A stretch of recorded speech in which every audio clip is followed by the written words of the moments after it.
Freddie Mercury was not only the legendary frontman of Queen, but also a deeply private man with a close circle of trusted friends. But after his death in 1991, one of his dearest and most loyal companions suddenly disappeared from the public eye. Why did this person vanish so suddenly? And what secrets were they carrying? A friendship born in silence. Freddie Mercury was known for his explosive voice, flamboyant stage presence, and powerful persona. But away from the stage, Freddie was reserved, quiet, and extremely selective about the people he trusted. Among the few who gained his trust was a woman named Mary Austin. Mary was not just a friend. She was Freddie's soulmate, his emotional anchor, and someone he once described as the love of his life.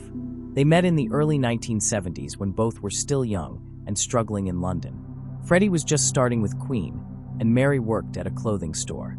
Despite coming from different worlds, their connection was instant and deep. For many years, Mary and Freddie were inseparable. They lived together, supported each other, and even got engaged. Although Freddie later came out as gay, their bond only grew stronger. He told Mary everything, his fears, his dreams, and even his battle with AIDS, long before he shared it with the public or others in his circle. Mary Austin was by Freddie's side through the wild highs of fame and the crushing lows of illness. She wasn't interested in the spotlight, nor did she crave attention or money. She was just there, loyal, quiet, and loving.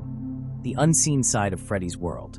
Behind the glam and the concerts, Freddie Mercury's life was carefully protected.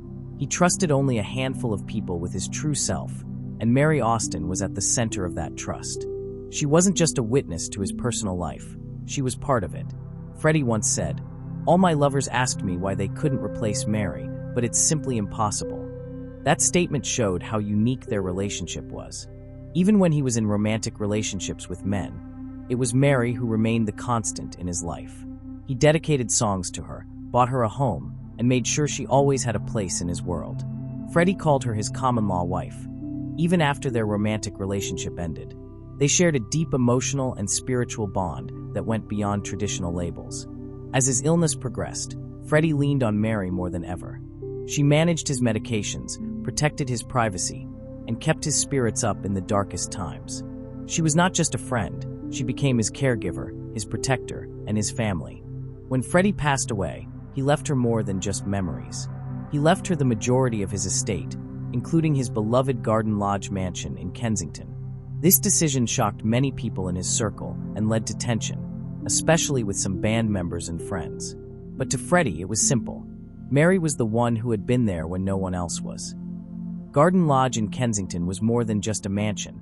It was Freddie Mercury's private world. Hidden behind tall brick walls and iron gates, this was the place where Freddie found peace, comfort, and freedom. It was also the place where he spent his final days, with Mary Austin by his side. When Freddie passed away, he left Garden Lodge to Mary. Along with it came all his personal belongings, handwritten letters, costumes, artwork, and furniture. Everything he held dear. For many fans, this house became a symbol of Freddie's spirit. But to Mary, it became something much deeper. It was a living museum of their shared life. Mary moved into Garden Lodge after Freddie's death, but she didn't turn it into a tourist attraction. She didn't allow fans to peek in. She didn't invite journalists inside. She respected Freddie's privacy even after his death. For decades, the house remained untouched.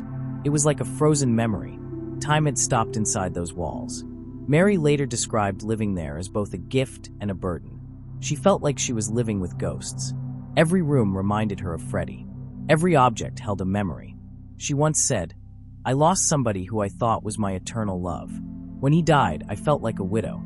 Mary Austin's silence was not just an act of grief.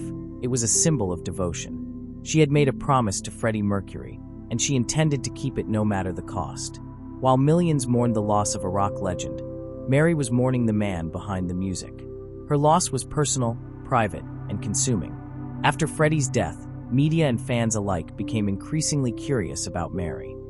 As the years passed, Queen's popularity never faded. Their songs continued to top charts. New generations discovered their music. Documentaries were made, books were written, and even a Hollywood film was released. But Mary Austin stayed in the background. She lived quietly at Garden Lodge, away from the chaos of public life.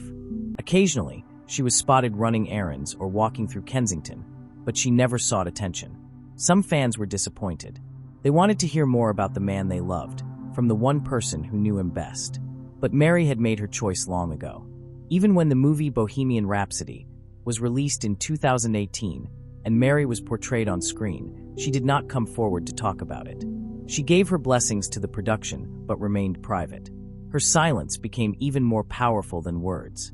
It was a living reminder that Freddie Mercury's story, while legendary, was still deeply personal. Meanwhile, Mary had her own life to live. She married briefly, had 2 children, and tried to create a quiet space for herself. But her connection to Freddie never faded. Inside the mansion, everything was kept as Freddie had left it. The paintings, the grand piano, the Japanese art, everything remained in its place. Friends who visited said it felt like Freddie had never left. That was exactly how Mary wanted it. In her eyes, Freddie wasn't gone. He was still there, in every room, every song, every memory. Mary Austin vanished from public view not out of weakness, but out of strength. She didn't disappear because she had something to hide. She stepped away because she had something precious to protect, Freddie Mercury's soul. In a world obsessed with exposure, she chose privacy. In a time when people write books and share every detail, she chose silence. And that silence was louder than anything she could have said. Freddie once called her his only friend. And in many ways, that title held true. Others came and went, but Mary stayed. When fame roared, she stood quietly in the background. When illness struck, she stood by his side. And when he passed away, she honored him in the only way she knew how, by vanishing. Her disappearance wasn't a mystery. It was a message. That love doesn't always need to be performed. That loyalty doesn't need an audience. That some relationships are too sacred for the public stage. Today, fans continue to celebrate Freddie Mercury. They sing his songs, watch his performances, and visit places tied to his memory.